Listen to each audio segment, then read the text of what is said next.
सुखदेव सिंह गोगामेडी के घर के अंदर घुसकर लॉरेंस बिश्नोई के जिन 3 शूटरों ने उसके ऊपर ताबड़तोड़ फायरिंग करा था, उसमें से एक शूटर इतना घिनौना काम करा था कि उसके आसपास के लोग उसे देखना तक नहीं पसंद करते थे। दोस्तों, इस चेहरे को आप ध्यान से देखो, यही है वो दोगला जिसने पहले भी घिनौना काम करा था और इस बार लॉरेंस बिश्नोई गैंग के खातिर सुखदेव सिंह गोगामेडी के घर के अंदर घुसकर इसने उन्हें गोलियों से भून दिया। आज के इस वीडियो में आपको हम बताएंगे दोस्तों इन तीनों शूटरों के बारे में अब क्या क्या जानकारियां निकलकर सामने आई है।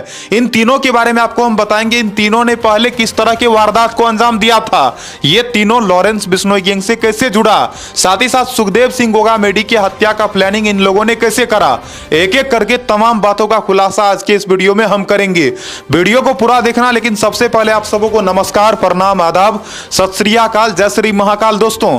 और इस वीडियो को देखने वाले सभी भाइयों और सभी बहनों को हमारी तरफ से दिल से सलाम।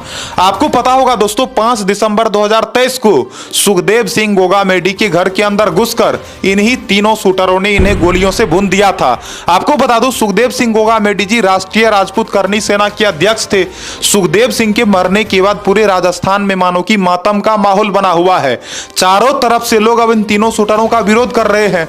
हालांकि आपको बता दूं दोस्तों, 5 दिसंबर को जब इनके घर के अंदर इन तीनों शूटरों ने प्रवेश करा, उसमें से दोस्तों एक शूटर जिसका नाम नवीन सिंह शेखावत बताया जाता है, जो कि वारदात पर ही मर गया। यही वो नवीन सिंह शेखावत है दोस्तों, जो सुखदेव सिंह जी को पहले से ही जानता था। ये राजस्थान के जयपुर का रहने वाला है। इसके बारे में बताया जाता है दोस्तों, ये पहले लोगों का बॉडीगार्ड हुआ करता था। बाद में दोस्तों इसने बॉडीगार्ड वाला काम छोड़कर अपना एक कपड़ा का दुकान खोल लिया और उसी कपड़े की दुकान से अपना गुजारा करता था। इसके बारे में बताया जाता है दोस्तों, ये हाल ही में लॉरेंस बिश्नोई गैंग से जुड़ा। अब आपको हम बताएंगे ये लॉरेंस बिश्नोई गैंग से कैसे जुड़ा। उससे पहले आपको हम बताते हैं दोस्तों इस दोगला के बारे में। यहां पर आप देख सकते हो दोस्तों, इसका नाम है रोहित राठौड़। इसके बारे में बताया जाता है दोस्तों, ये राजस्थान के नागौर का रहने वाला है। आप सोच सकते हो दोस्तों, इनके पिताजी फौज विभाग में नौकरी करते थे। एक फौजी का बेटा होकर के भी इसने घिनौना काम करा था। सवाल यह आता है दोस्तों कि पहले इसने किस तरह का घिनौना काम करा था। यह बताया जाता है दोस्तों, पोक्सो एक्ट के तहत इसे जेल भी भेजा गया था। यह कुछ समय पहले जेल भी गया था। अब सवाल यह आता है कि जेल क्यों गया था, क्यों मैं इसे घिनौना आदमी बोल रहा हूं, क्यों मैं इसे दोगला बोल रहा हूं। आपको बता दो दोस्तों, रोहित राठौड़ के बारे में बताया जाता है, ये अपने पड़ोस वाली एक लड़की के साथ छेड़खानी करा था। बताया जाता है दोस्तों, बलात्कार के आरोप में ये जेल गया था और जेल जाने के बाद से ही दोस्तों इसका कनेक्शन गैंगस्टरों से हो गया। जेल के अंदर बताया जाता है रोहित राठौड़ लॉरेंस बिश्नोई गैंग से जुड़ा और जेल से बाहर आने के बाद दोस्तों इसने कई तरह का वारदात करना शुरू कर दिया। बताया जाता है दोस्तों, जेल से बाहर आने के बाद ये बाहर में जाकर शराब पीता, मौज मस्ती करता और कुछ गैंगस्टरों, कुछ बदमाशों के साथ ये घुमा फिरा करता था। बताया जाता है दोस्तों, जेल से बाहर आने के बाद इसका रवैया पूरी तरह से बदल गया। रोहित राठौड़ के आस पड़ोस के लोगों का यह कहना है कि हम लोग तो उसका नाम नहीं सुनना चाहते। दोस्तों, नाम इसलिए लोग नहीं सुनना चाहते क्योंकि ये फौजी का बेटा होकर के भी इसने घिनौना हरकत करा। आप सोचो दोस्तों, किसी के बहन बेटियों को हाथ लगाने वाला कितना ज्यादा गंदा, कितना ज्यादा हरामी टाइप का आदमी होगा। तो आपको बता दूं, रोहित राठौड़ को लोग गाली देते हैं। इसके आस पड़ोस के जितने भी लोग हैं उनका कहना है कि ये किसी कर्म का आदमी तो है ही नहीं, इसको तो इस समाज में रहने का अधिकार ही नहीं मिलना चाहिए। लेकिन आपको बता दूं, 5 दिसंबर 2023 को जिस तरह से बड़ी वारदात को अंजाम दी गई, राजस्थान की राजधानी जयपुर के श्यामनगर इलाके में सुखदेव सिंह गोगामेडी जी को गोलियों से भून दिया गया। इनके ऊपर 17 राउंड गोलियां बरसाया गया। आपको हम बताते हैं दोस्तों, ये तीनों शूटर लॉरेंस बिश्नोई गैंग से कैसे जुड़ा। तो रोहित राठौड़ के बारे में मैंने आपको बता दिया दोस्तों कि ये पहले भी आपराधिक काम कर चुका है। इसने एक लड़की के साथ छेड़खानी करा, जेल गया, जेल जाने के बाद ये लॉरेंस बिश्नोई गैंग से जुड़ गया। अब सवाल यह आता है दोस्तों कि ये जो दूसरा शूटर है जिसका नाम है नितिन फौजी, नितिन फौजी के बारे में आप यदि सच जानोगे दोस्तों तो आपके पैरों तले जमीन खिसक जाएगा। आपको बता दूं, नितिन फौजी कोई बदमाश नहीं, बल्कि दोस्तों ये भारतीय सेना में काम करता है। इसके बारे में बताया जाता है दोस्तों, 5 साल पहले ही इसने फौज विभाग को ज्वाइन करा है। आप देख सकते हो दोस्तों, ये बंदा जो कि फौजी है, लेकिन फौजी रहने के बावजूद भी इसने इतने बड़े वारदात को अंजाम दे दिया। लॉरेंस बिश्नोई जैसे गैंगस्टरों के लिए इस फौजी ने अपने हाथ को कातिल जैसा बना लिया और दोस्तों इसने ऐसा कांड कर दिया जिस कांड के बाद चारों तरफ से लोग इसको गाली दे रहे हैं। आपको बता दो दोस्तों, नितिन फौजी जो कि फौजी है और इसका यहां पर आप तस्वीर देख सकते हो दोस्तों, ये इसका तस्वीर है फौजी वाला। आप देख सकते हो दोस्तों, फौज के वर्दी में ये बंदा कितना अच्छा लग रहा है। लेकिन जब इसी बंदे ने कत्ल करा है, इसके बाद से दोस्तों लोगों को इससे घिन आ रही है। बताया जाता है दोस्तों, नितिन फौजी जो कि सबसे पहले रोहित राठौड़ से दोस्ती कर करा। रोहित राठौड़ से इसका दोस्ती हुआ, उसी वजह से दोस्तों ये लॉरेंस बिश्नोई गैंग से जुड़ गया। पहले रोहित राठौड़ जुड़ा, उसके बाद जब इससे इसका दोस्ती हुआ तो रोहित राठौड़ ने इसे कहा कि तुम्हें मैं एक काम दूंगा, तुम्हें वो काम करना है। और नितिन फौजी इसका जिगरी दोस्त था तो इसने कहा ठीक है, जो बोलोगे मैं कर दूंगा। तो आपको बता दूं दोस्तों, इन दोनों को जो कंट्रोल कर रहा था वो कोई और नहीं बल्कि लॉरेंस बिश्नोई गैंग का खतरनाक गैंगस्टर रोहित गोदारा इन लोगों को कंट्रोल कर रहा था।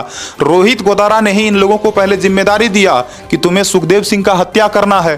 तो अब तक दोस्तों आपको पता चल गया होगा इन दोनों शूटरों के बारे में, एक जो कि फौजी, दूसरा जो कि पॉक्सो एक्ट के मामले में जेल जा चुका है रोहित राठौड़ और नितिन फौजी, इन दोनों के बारे में आपको पता लग गया। अब आपको हम बताते हैं दोस्तों नवीन सिंह शेखावत के बारे में, आखिर ये लॉरेंस बिश्नोई गैंग से कैसे जुड़ा। तो आपको बता दूं, इन दोनों को जब जिम्मेदारी दिया गया इनके हत्या का तो इन दोनों ने प्लानिंग ये करा कि इनके करीबी जो लोग हैं किसी तरह से उससे दोस्ती करे, क्योंकि दोस्तों आपको बता दूं इनके साथ हमेशा इनके 3 बॉडीगार्ड रहते थे। सुखदेव सिंह गोगामेडी जी अपना प्राइवेट बॉडीगार्ड रखे हुए थे, तो ये जहां भी जाते थे इनके साथ इनके बॉडीगार्ड होते थे। ना केवल इतना बल्कि इनके बहुत सारे समर्थक भी थे जो हमेशा इनके साथ रहते थे। तो इनको नजदीक से कोई ऐसे नहीं मार सकता था या दूर से भी कोई नहीं मार सकता था, क्योंकि ये हमेशा अपने साथ सुरक्षा कवच लेकर चलते थे। तो दोस्तों इन दोनों शूटरों ने प्लानिंग करा कि जो इनका सबसे करीबी होगा, जो इनके घर तक जा सकता है, किसी तरह से ऐसे लोग से हम लोग दोस्ती कर ले। और दोस्तों इन दोनों ने आखिरकार दोस्ती करा नवीन सिंह शेखावत से। आपको बता दूं नवीन सिंह शेखावत का दुकान राजस्थान की राजधानी जयपुर में था, राजपुताना में इनका दुकान था, कपड़े का दुकान था। ये दोनों जो कि एक दिन ऐसे ही बहाना बनाकर इनके दुकान पर कपड़ा खरीदने जाता है और कपड़ा खरीदते खरीदते दोस्तों ये लोग इनसे दोस्ती कर लेता है। अब दोस्तों ये दोनों जब दोस्ती करता है तो दोस्ती बहुत ज्यादा आगे बढ़ जाता है, दोनों आपस में इनसे बात करता है, इनके साथ पार्टी करता और इस तरह से दोस्तों ये तीनों जो कि आपस में दोस्त बन जाता है।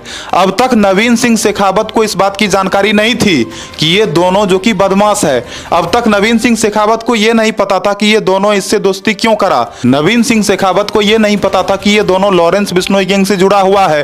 हालांकि दोस्तों इसे भी नहीं पता था कि ये लॉरेंस बिश्नोई गैंग के लिए ही कत्ल करेगा। इसने तो इसका साथ इसलिए देने का कोशिश करा, इसलिए इसका साथ दे रहा था क्योंकि ये केवल और केवल इसको अपना जिगरी यार मानता था। तो आपको बता दो दोस्तों इस तरह से ये तीनों जो कि दोस्त बन गया और नवीन सिंह शेखावत को इन दोनों ने मोहरा बनाया, क्योंकि दोस्तों नवीन सिंह शेखावत जो कि सुखदेव सिंह जी के घर पर पहले भी आ जा चुका था। तो बताया जाता है दोस्तों इन दोनों ने दिमाग लगाया किसी भी तरह से इसको अब इसके घर तक ले जाया जाए। तभी दोस्तों इन दोनों को पता चलता है कि इसके बहन का शादी है, नवीन सिंह शेखावत के बहन का शादी था। तो ये भी राजपूत और जो मरे हैं सुखदेव सिंह जी ये भी राजपूत। तो आपको पता ही होगा दोस्तों कि राजपूत और राजपूत के बीच न्योता तो चलता है, तो आपस में एक दूसरे के बीच इन लोगों का एक रिश्ता भी था। तो इनके बहन का जो शादी था, शादी का कार्ड देने के लिए ही ये लोग 5 दिसंबर 2023 को इनके घर पर पहुंचा था। ये दोनों बहाना बनाकर इनके साथ इसके घर पर चला गया और इनके घर पर जाने के बाद दोस्तों इन तीनों में से सबसे पहले नितिन फौजी ने इसके ऊपर फायरिंग करा। आपको बता दूं नितिन फौजी जो कि बहुत ज्यादा एक्सपर्ट था, इसको तो गोली चलाने के लिए आता था। तो दोस्तों सबसे पहला गोली इसके ऊपर नितिन फौजी ने ही चलाया। 10 मिनट तक घर के अंदर बात हुआ और बातों बात में ही ये बंदूक निकालकर इसके ऊपर देना शुरू कर दिया और इस तरह से दोस्तों नितिन फौजी ने धड़ाधड़ 3 गोलियां इसके सर में मार दिया। और घर के अंदर ही आप सोच सकते हो 3 गोली लगने के बाद आदमी का क्या होगा। हालांकि वहां पर 17 राउंड गोलियां बरसाई गई। तो इस वीडियो के माध्यम से आपको मैंने बताया दोस्तों लॉरेंस बिश्नोई गैंग का वो 3 शूटर जो कि सुखदेव सिंह गोगामेडी के घर के अंदर घुसकर किस तरह से इनके ऊपर फायरिंग करा। साथ ही साथ मैंने आपको बताया इन तीनों शूटरों का आपस में दोस्ती कैसे हुआ और ये रोहित राठौड़ का काला सच क्या है। ये फौजी का बेटा होकर के भी घिनौना काम करा था और अब देखो दोस्तों इनका हत्या कर दिया। तो इस वीडियो के माध्यम से जो भी जानकारियां देनी थी मैंने आपको दे दिया। आशा करता हूं दोस्तों आपको पता चल गया होगा। वीडियो को लाइक करना, चैनल को सब्सक्राइब करना। बाकी आप बताओ दोस्तों इन तीनों शूटरों में से एक तो मर ही गया, एक तो डिलीट हो गया और ये जो 2 बचा हुआ है इसके बारे में कहा जा रहा है गिरफ्तार हो गया। इसके बारे में भी कहा जा रहा है बहुत जल्द गिरफ्तार होने ही वाला है। हो सकता है कि ये वीडियो आते आते ये कहीं गिरफ्तार भी ना हो जाए। तो इन दोनों के बारे में लोगों का यही कहना है कि इन लोगों के खिलाफ कड़ी से कड़ी कार्रवाई होनी चाहिए। इसने पहले भी अपराध करा है और ये फौजी होकर के भी भी अपराध करा है, ये जो कि फौज विभाग में नौकरी करता था फिर भी आपराधिक काम करा। तो इन दोनों के खिलाफ लोगों का कहना है राजस्थान पुलिस को तगड़ा एक्शन लेना चाहिए और इन दोनों को जेल के अंदर सड़ने के लिए छोड़ देना चाहिए। बाकी आपका क्या कहना है कमेंट में लिख के बताना। वीडियो को पक्का लाइक करना, चैनल को पक्का सब्सक्राइब करना। ज्यादा कुछ क्या ही कहना, आप लोग हमेशा सावधान रहे, सतर्क रहे और कभी भी किसी भी आपराधिक आदमी से कभी भी दोस्ती ना करें। जो भी गुंडा बदमाश टाइप का हो उससे दोस्ती ना करें, उसके साथ कभी भी आपराधिक काम ना करें। अगर दोस्तों नितिन फौजी ने इससे दोस्ती नहीं करता, इसके संगत में अगर ये नहीं आता तो अभी ये नौकरी कर रहा होता, शान का जिंदगी जीता। लेकिन इसने जितना घिनौना काम कर दिया, अब हर कोई इसको गाली दे रहे हैं और ये फौजी का बेटा होकर के भी घिनौना काम करा। पहले तो बलात्कार और उसके बाद देख लो इनका मर्डर, तो क्या ही कहना। तो फिलहाल इस वीडियो में इतना ही। जय हिंद, राम राम सारे भाइयों को। मिलता हूं अगले नए वीडियो में नई खबर के साथ।